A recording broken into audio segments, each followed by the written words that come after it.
Hey everybody, today I have a little something different for you. A collection of cards I picked up at a recent card show, and you will not believe this collection. It is without a doubt the most heartbreaking collection of cards I've ever purchased.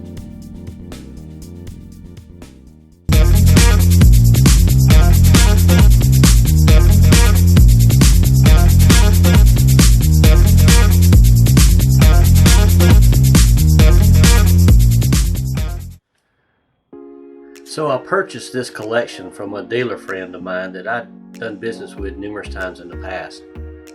It was a collection of vintage baseball cards from the 1950s. The collection was in this old collector's box from the late 1980s. And as I mentioned, it had to be one of the most heartbreaking collections of cards you've ever seen. And when I first saw this collection, I was fascinated.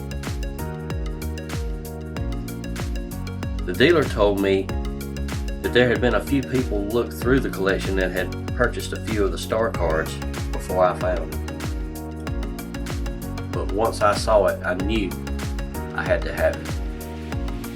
This was the most interesting yet devastating collection I had seen.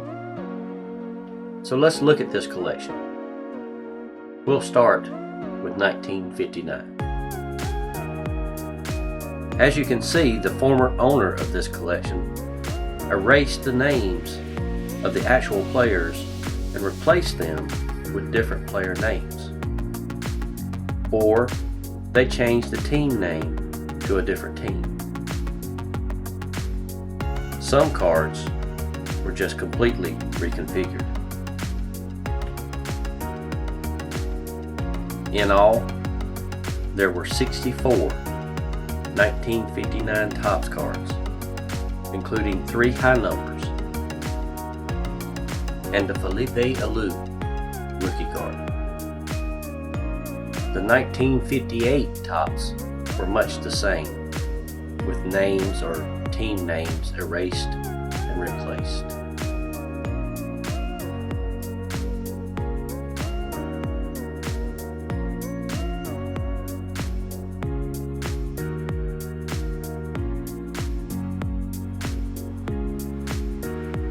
There were a total of 108 1958 Topps cards, including a Roberto Clemente. 1957 Topps was well represented in this collection.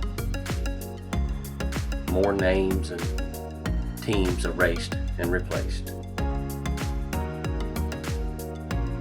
The beautiful full color photograph cards of this set dominate this collection.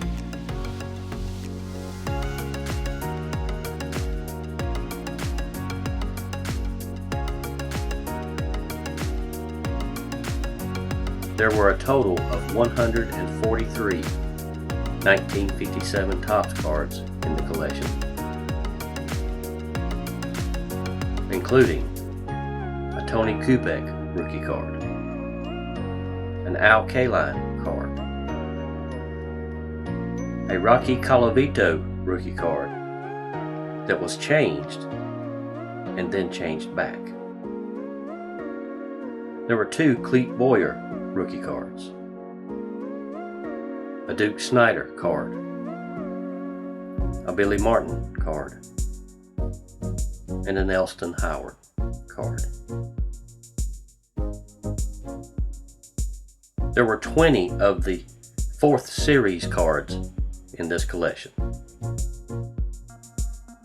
for a grand total of 143 57 Topps baseball cards. There were quite a few 1956 Topps cards as well. Some of these cards had actually been trimmed down to the size of a standard card.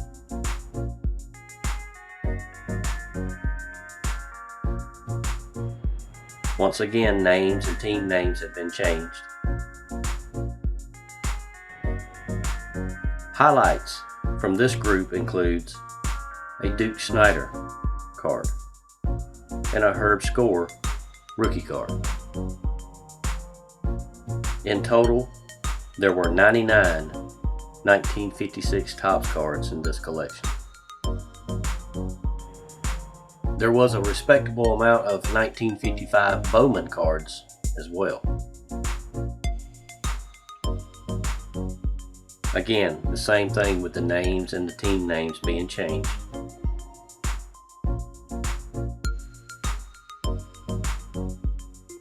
There were a total of 54 1955 Bowman cards in this collection. There was a small representation of the 1955 Topps set as well. Some had been trimmed, some the names changed.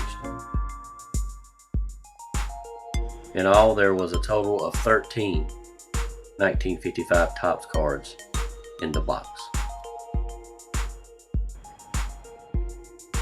There were also quite a few 1954 Topps cards. The colorful backgrounds of the 1954 set pop even with the covered and erased names. There was a total of 42 1954 Topps cards in this collection.